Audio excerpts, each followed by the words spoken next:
جو سر خبریں آ رہی ہیں پریکٹس اینڈ پروسیجر ایکٹ میں تبدیلی کی کہ حکومت ججز کی تعداد بڑھانا چاہتی ہے، واقعی ایسا ہے؟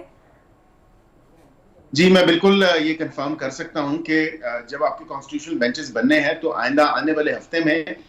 بالکل سپریم کورٹ کے ججز کی جو تعداد ہے وہ بڑھے گی، کیونکہ اگر ایگزسٹنگ سٹرکچر میں اور ود دیز نمبر آف ججز آپ نے اگر کام کرنا ہے تو پھر بڑا مشکل ہو جائے گا کانسٹیٹیوشنل بینچز کی فارمیشن بھی یا انصاف کی جلد فراہمی بھی۔ تو ججز کی تعداد تقریباً 17 سے 23 جو ہے وہ زیر غور ہے، اور 17 سے 23 تقریباً وہ کر دی جائے گی آئندہ آنے والے ہفتے میں۔ اور اس کے ساتھ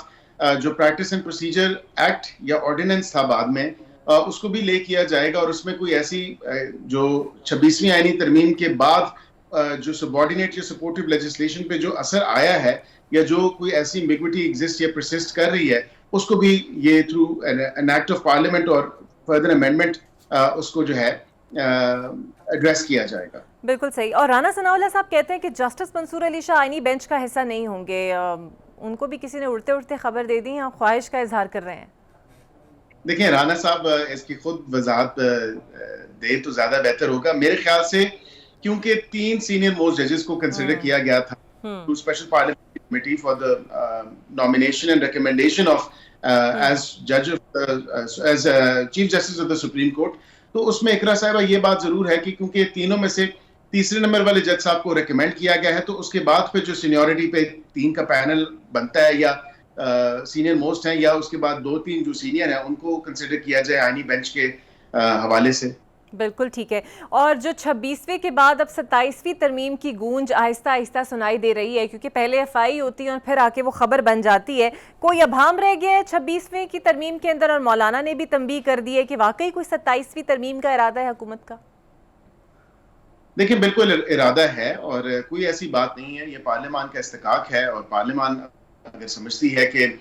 کسی قانون میں یا آئین کے حوالے سے اگر بات کی جائے ترمیم کی ضرورت ہے تو بالکل ہونی چاہیے۔ ہمارے اتحادی ہیں MQM والے، ان کے ساتھ ان پرنسپل یہی ہماری بات ہوئی تھی کہ 27ویں ترمیم جب آنی ہے اس میں کچھ چیزیں ہم نے ایڈریس بھی کرنی ہے، تو ان کا 140A کے حوالے سے، لوکل باڈیز کے حوالے سے ایک ان کا جو ہے وہ رہا ہے موقف، اور اس میں وہ چاہتے ہیں کہ 140A کو بھی جو ہے اس کی بھی امینڈمنٹ کی جائے، آرٹیکل 140A کی with in the constitution of Pakistan, تاکہ اس چیز کو بھی ایڈریس کیا جائے جو لوکل باڈیز کو فردر اسٹرینتھن کرنا ہے اس حوالے سے۔ تو ایک تو یہ ہے، دیگر کوئی اگر ایسی چیز جو نہیں ایڈریس ہو سکی فار دا ٹائم بینگ 26ویں آئینی ترمیم میں، تو وہ 27ویں میں ہو جائے گی، لیکن اس کی کوئی ٹائم لائن نہیں ہے کہ کب تک یہ آئے گی۔ ابھی ایک تو آئی تھنک کہ ایک ڈسکشن جو ہے وہ اس کا کک سٹارٹ کیا گیا ہے، اور وہ ڈسکشن جو ہے وہ اب پوری کنسنسس کے ساتھ جو ہے تمام تر معاملات میں، اور اس میں ہم سول سوسائٹی کو بھی کہیں گے کیونکہ ایسی چیز اگر ہے آئین میں وہ سمجھتے ہیں جس میں مزید بہتری ہو سکتی ہے تو وہ بھی ضرور بتائیں اور اس میں ایڈریس کیا جائے گا۔ تو عقیل صاحب، جس طرح ابھی آپ کہہ رہے ہیں کہ لوکل باڈیز 140A پر ترمیم ہو سکتی ہے، تو ملٹری کورٹس اور الگ آئینی عدالت، یہ وہ خواہشات تھی جسے اتفاق رائے سے باہر نکالا گیا، اور ججز کی ریٹائرمنٹ کی عمر کی توثیق اس کو بھی باہر نکالا گیا۔ آپ گارنٹی دے سکتے ہیں کہ جو ماضی میں طے ہو گئی ہیں باتیں وہ اس ترمیم کا حصہ نہیں ہوں گی، یا ان کو چھیڑنے کا حکومت ارادہ نہیں رکھتی؟ دیکھیں گارنٹی تو کسی چیز کی نہیں ہوتی اقرا صاحبہ۔ میں یہ ضرور کہوں گا کہ اگر حکومت یہ فیل کرتی ہے ملٹری کورٹس کے حوالے سے بھی کہ کچھ ایریاز میں اگر ملٹری کورٹس ہونے چاہیے جہاں پہ ٹیررزم کی بیگ زیادہ ہے اور وہاں پہ اینٹی ٹیررسٹ کورٹس جو ہیں وہ افیکٹو نہیں ہیں، تو ضرور